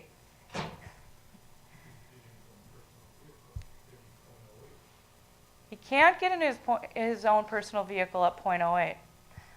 You're a prosecuting attorney. Would you say that it was okay for him to get into his vehicle at .03 to drive home after work? Who's going to determine that he's truly under the influence in this situation? Because he is the DER. Trust me, this happens. Okay? He is the DER. So if the DER is sitting here under reasonable suspicion at this moment, given the collector a positive alcohol test, now I have to call Jason and Tessa to come and help. We're going to call the taxi to get him home. And he gets to sleep it off for 24 hours and gets to come back to work with no repercussions. The hands are going up, yes. If he's drunk or under the influence in the afternoon and drinking at work, which is a violation, so isn't there repercussions because of that? There could be. Could there be, Jason? Could be. And now it's at the end of the day. And we finally are doing a random.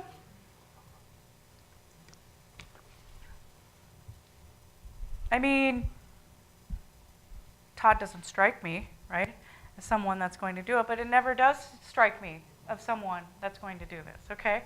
So I'm surprised every day, day after day. I learn something new in this industry every day. There isn't a day that goes by. But are we going to rip his job from him because he's a .02 at 2:50 in the afternoon? You guys need to decide that as your own team, right? I would imagine you have a zero tolerance policy. Does he get a second chance under the union? There's all those things, right? What can I ask what your position is here? Yeah? Human resources. Plymouth, okay.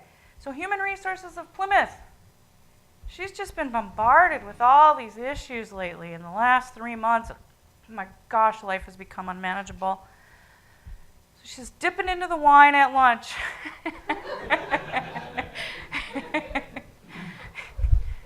And now the rest of her team, right, is starting to have some concerns. Like, oh my gosh, she's like the head of Human Resources. Oh my God, who wants to confront this? Right? You're going to go home to your kitchen table with your family, your 2 little kids, and you're going to say, I don't have anyone to talk to about this. She's way too cool for school. I'm not going to turn her in. She's got cool glasses, too. I don't want to do that to her. I'm just going to ride this out, and maybe things will get better at work. And I mean, who can be bombarded with all these things all at once in the last 3 months? That's a little bit too much. Her life has become unmanageable. And you guys really don't know what to do. So, what are you going to do? What do you think you'd do?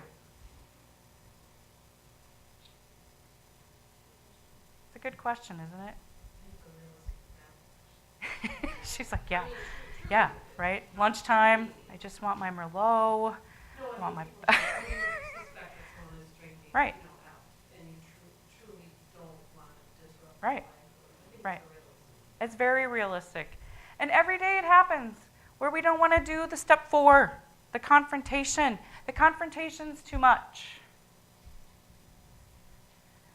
But now she's the department head of human resources at the city, but you're overseeing all the drivers. Which one's more risky? Right? This guy, he's held federally. So if I do this wrong, the way Michelle taught me, right, and I skip something and I don't do it right and I don't follow it precisely and I'm freaked out and oh my gosh, I can't sleep at night now. Because that could be held federally if I don't do something right. You know, I have a phone number and you're welcome to call me.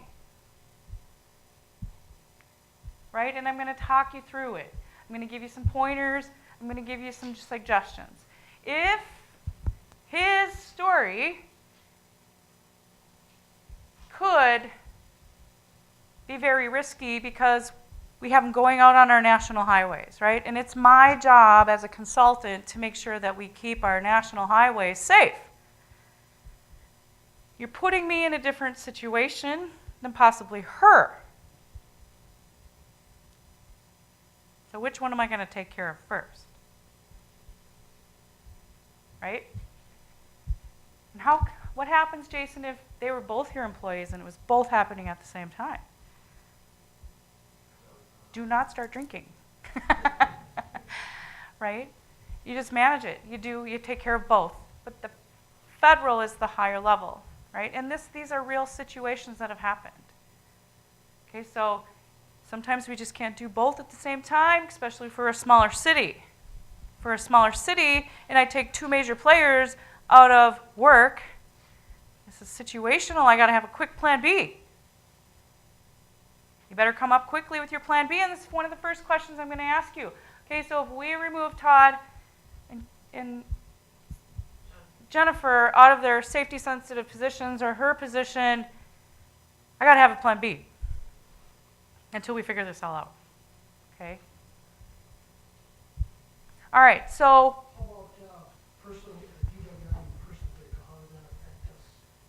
CDL? CDL, you're gonna have your driver's license taken away for how long? 1 year. So does that affect your CDL? Yes. So City of Minnetonka would have to come up with a position for you if they were going to keep you, right? To do something non-safety sensitive for a year. Well, after 2, you lose your commercial license? It depends on the situation. There's a lot of circumstances surrounding it. I can talk to you about that after, okay? Can you clarify, if you have CDL, Uh-huh. is it .4? 0.04. I'm sorry, 0.4, wow. in your personal vehicle as well? No, Okay. yeah, good question. Did everybody hear that? So if you are in your personal vehicle, but you have a CDL and you are, getting pulled over in your personal vehicle, you don't have anything on you, City of Minnetonka-wise, hopefully, right? First thing you want to do is cover your logo. And then at that point, you're going to be held personally, okay? But if you're getting pulled over in the truck, the city truck, it's a whole nother level of circumstances, okay? If you are a bus driver with kids in the bus and you get pulled over by a police officer, which has happened, and he finds out that the bus driver's at a 0.0 or a 0.10, right? Officer Allen has to turn that information over at a state level. However, he has to call, well, he doesn't have to call, but the company has to call for backup to get the same result with a breath alcohol machine. So we have the same certifications on the same style machines, but ours are set at 0.04. Yours are set at 0.08, but you're going to pick up anything that's a positive, okay? But the feds do not sometimes recognize his result over ours.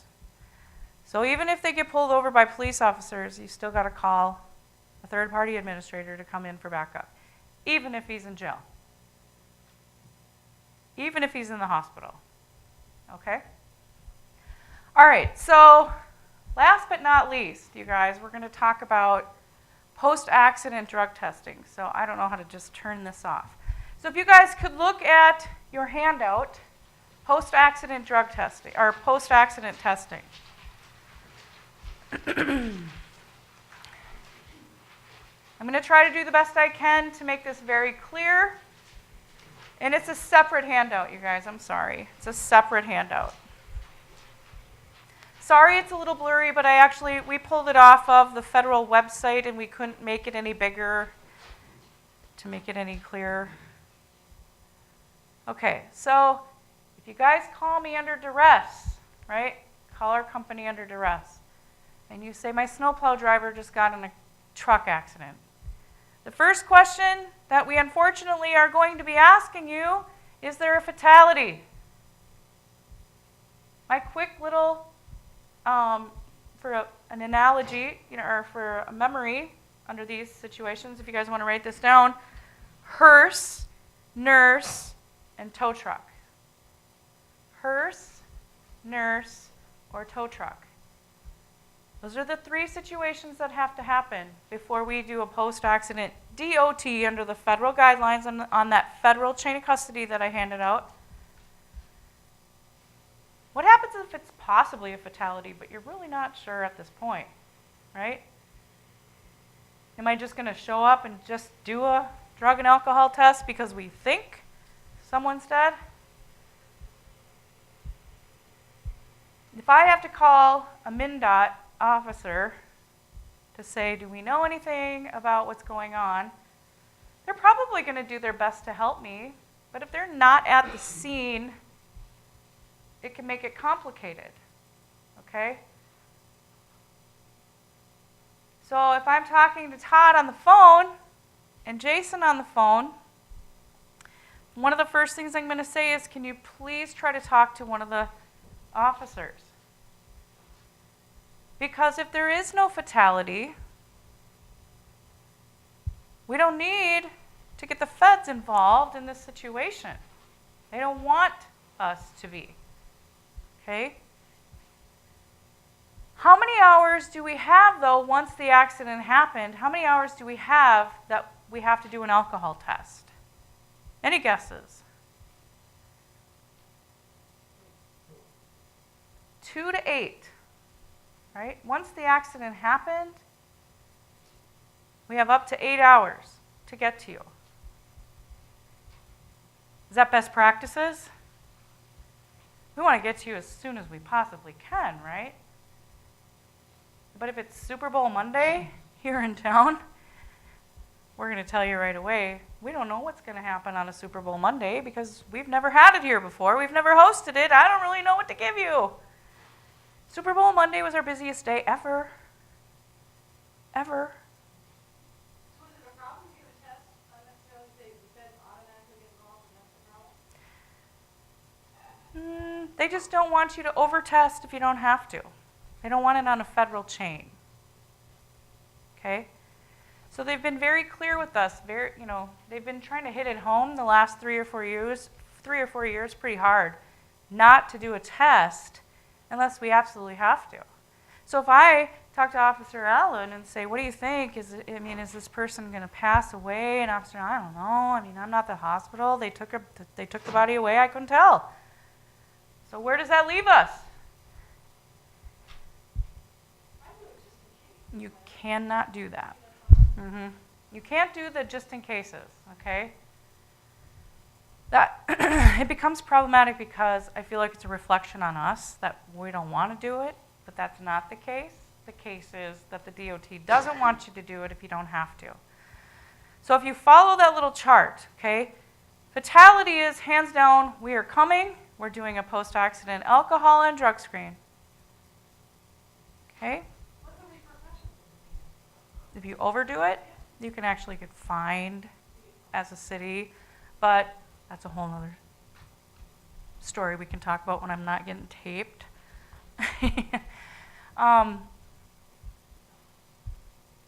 So if, right, the accident happens, there's a lot of events going on, and then all of a sudden you have an aha moment. Oh my gosh, I should call Trust in Us. I need to get them involved, blah, blah, blah.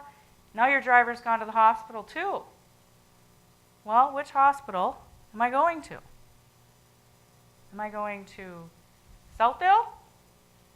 And now I got to get past the nurses and the doctors there because I'm headed at a federal level here to do this drug and alcohol testing. 8 times out of 10, if I'm at a hospital, I can get through their front door. There's 2 times, though, that we might have some difficulties if your employee, needs care. They need to get taken care of first, right? Before you worry about a dumb drug and alcohol test. So at that point, I'm going to ask Todd and Jason, you guys need to start documenting. Scene of the accident happened at this time, and then they got hauled away by an ambulance at this time. Now they're at Southdale Hospital at this time, and the doctor told me at this point that they were going to go in for surgery. So we have to leave like there's no room to be doing a breath alcohol test. Okay? And then you're going to have to start talking to the officers that were at the scene of the incident. Did you have any reasonable suspicion, Officer Allen, to have to do a drug or alcohol test in this situation? And document that. You have to show proof to the federal agent that you did everything you had to, that you could, that you were capable of being able to do. So we waive the alcohol test because the person's in surgery, the driver's in surgery. But we have 32 hours to get the drug test from the time of the accident. It's a long time, isn't it? Now what happens if they were given all these opiates during surgery and I come in the next day to do a drug test? If you guys could write on the front cover or wherever you're going to quickly find your notes, MRO. Does anyone know what MRO stands for? Medical Review Officer. Medical Review Officer is the person that's going to review that test. He's going to talk to the doctor that gave him the opiates for pain. Don't be surprised if that drug test actually comes back negative. What? How could that drug test come back negative when he was given all these opiates for pain? He was given them legally. So the MRO is going to review it, put a stamp on it, his name on it, and say, he's okay. Now what happens if Todd now all of a sudden comes back with marijuana in his system as well? Is he going to have some repercussions? Do you think he'd have any repercussions criminally? Because technically the only person that's going to get this result is Jason.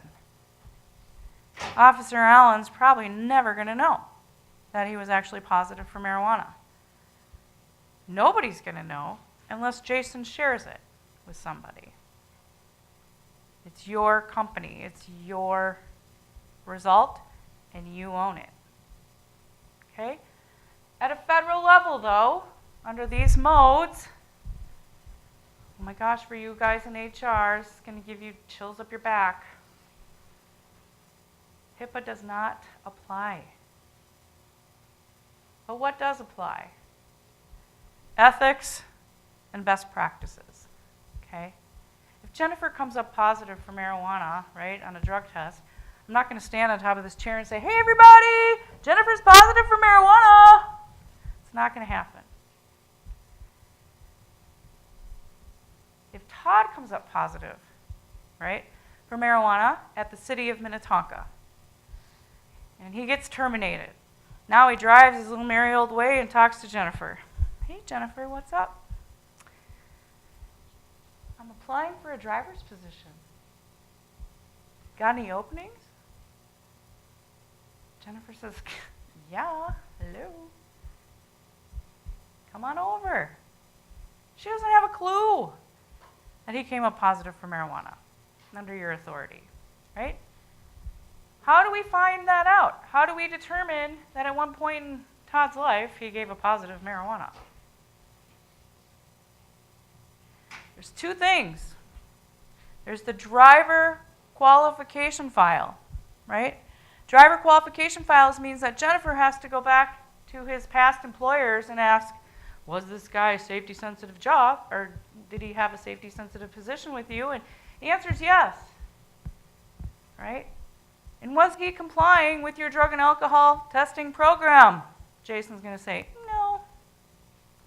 Did he finish out his SAP programming? Jason could say yes. So now it's your liability. Do you want to take that on? Do you know that our trucking industry is facing these issues? Do you know that? Did you just learn something new today? So,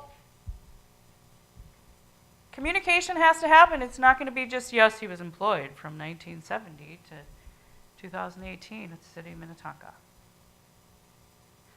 If the clearinghouse can get it together, right? His name's going to be in the clearinghouse as a positive person for marijuana under the City of Minnetonka. City of Plymouth is going to figure that out because before you hire him, you're mandated to go to the city or to go to the clearinghouse and check it. It's hopefully going to do away with our driver qualification files. Lord have mercy. Thank you. Yes. I have a question about this decision tree. Yeah. You said there's 2 to 8 hours to test for alcohol. Correct. And up to 32 to test for drugs. Yep. So when I look at the decision tree, Mm-hmm. that only happens if the driver has been cited. If there's an accident, Mm-hmm. police arrive and they're doing an investigation and they don't issue a citation. Correct. Within the 8 hours, you can't do the test and, right? Yeah. Excellent. And if their investigation takes 3 days. Or and sometimes you've longer, exceeded right? And you've exceeded the 36 before a citation, or 32 before a citation is issued, then you don't get to do that test either? Correct. Okay. So whose job is it at the City of Minnetonka to make sure you're documenting all that while this whole situation's happening? Well, I'm guessing the supervisor of the driver involved. Todd, right? And Jason, possibly Tessa. So what happens if this incident happens on a Saturday morning at 6 a.m. because we have emergency snow removal going on, blah, blah, blah? Is Jason now, in his job description, on call 24/7? Are you, Jennifer? Because who's the DER at your company, at your facility? So if you guys look in your job descriptions, Jason, does it say on call 24/7? Yep. Okay, perfect. What if it was Officer Allen, right? That we had reasonable suspicion. He doesn't fall under the federal guidelines. So this is all company policy. Federal is the highest level. Company policy comes after. Okay? So like she said, if you go through that grid, and a tow truck comes along and tows away the vehicle, is that a post-accident drug and alcohol test? What happens if there's no citation given?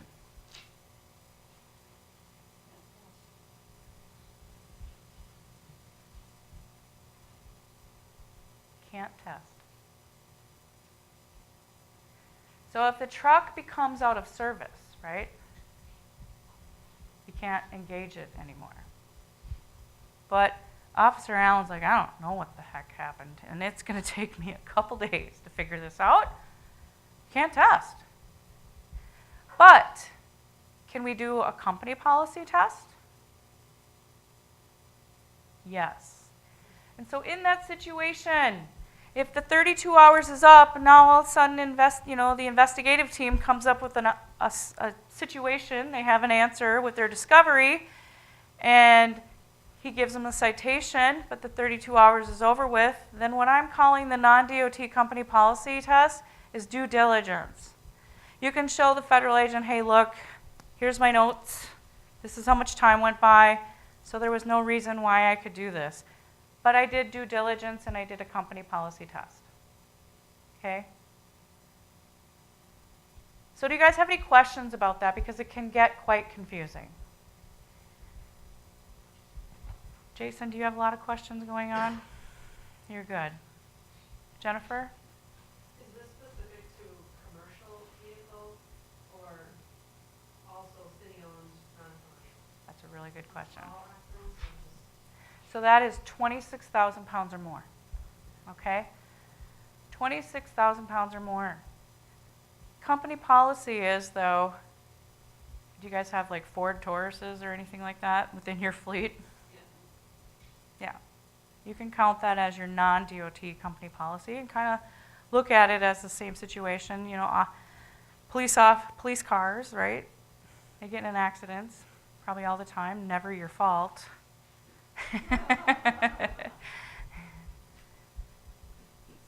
being, Yeah, just make sure I understand. So this other test list, yes, those that aren't CDL, yep. this is what the rest of us who don't have CDL drivers use. I would use that list, but it is really up to you guys, and you may already have your own company checklist. Like when I was at the City of Edina the other day, they had their own list, but what I want to say to you guys is the second list that I'm handing out is a list that I worked on with another one of my coworkers for 10 months. And it has been approved by literally 5 attorneys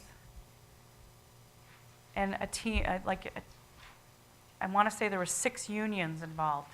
So the second checklist, if a post-accident turns into reasonable suspicion, if you guys want to get out that checklist, all of a sudden a post-accident happens, injuries are occurring, OSHA says you can't test. If there's an injury, OSHA says you cannot test if there's an injury. But OSHA says that if you cause damage to the building, you can test.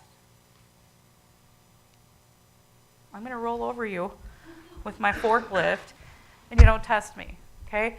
They changed that now as of October 1st.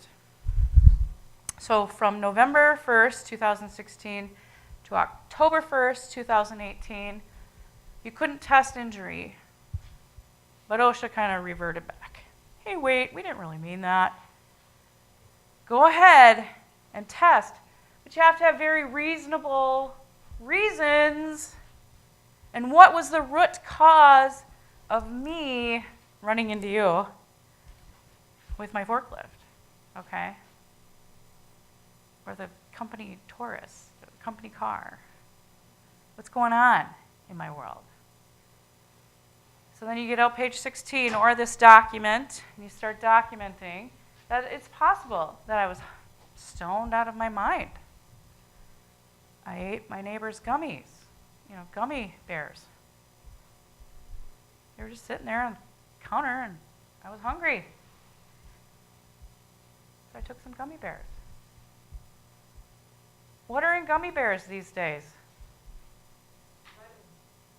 Any guess? I'm looking at you.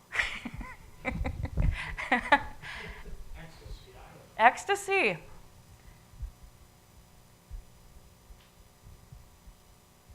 Marijuana. THC, right? Go to Colorado, go there with half a jar of gummy bears, seal her right back up with a full bar of gummy bears, get it on the plane. I'm good to go. Is that kind of a big deal these days? I haven't seen much of it. Yeah. Not a whole lot going on in that world. Okay, so do you guys have any more questions about the hearse nurse, tow truck, citation? If you kind of give yourself some time to really reflect on that tree, that decision tree, that'll really help you. We have your certificates. Miss Kristen has wrote them all out. For those of you that are with the City of Minnetonka, we'll give them to Tessa and Jason. These certificates can go with you wherever you go. Okay? How many times do you have to be trained now that I've given you one training? How many of you guys learned something today? Thank gosh. Because if you said no, I'd be like, oh my gosh, I didn't do a very good job. So if you learned something today and you don't keep up the skill that I just taught you, right? Reasonable suspicion just never happens. Federal regulations basically say you only have to have this class once. But for those of you that are not really keeping up the skill, that's a good thing, right? Some of you might have to keep it up at home. You have to keep this skill up at home. You have drugs and alcohol issues in your homes. Then I say typically every 2 years, just because of all these fun, crazy things that keep happening with marijuana and opiates right now. It's really a good thing to keep up with this training. If you guys want to make sure you come up and check out this awesome display, this is so awesome. Just don't take anything. If you guys have any questions, I'm here to answer. What? Just have a couple comments. Yeah. Okay. I was just going to wrap it up, so you guys are free to go. If you guys have any questions, though, please feel free to ask. I was just going to add, so you've been talking on for city implement 39, but we do have our drug testing, or our testing policy in our personnel handbook, and it's broken into pre-employment and post-hire. So kind of think of it as a timeline chronologically. And then we also have the DOT section, which is our commercial area, and non-DOT. So my advice always is these things never happen at convenient times. Right. You know, you never schedule a reasonable suspicion test where you are not in the middle of anything. Right. And for a lot of us that don't supervise commercial drivers, sometimes we're asked to be kind of that second set of a witness on the reasonable suspicion. So you may be asked to assist someone, so remember that confidentiality or moving them to the Yes. work area. Todd and I always joke, what do we always need help with when it comes to reasonable suspicion? The smell, right? We have bad sense of smell. So when you think of, you know, alcohol on the breath or marijuana, things like that, if you don't have a good sense of smell, try to find someone that does. Sure. So just a lot of tips like that. Mhm. And, you know, it's always about the awareness, you know, is something out of the norm. It's something out of the norm. I mean, you guys typically, you know, in these positions, I find it that people are very loyal and honest with true to their jobs. You know, these things just really never happen. So when it does, it's pretty shocking under the DOT authority. I mean, we get called to the airport, okay? I mean, these are real things. Pilots. There isn't a day that when I get on a plane, I'm looking at my pilot like, hi. Look him in the eyeballs, okay? All right. Thanks for coming, you guys.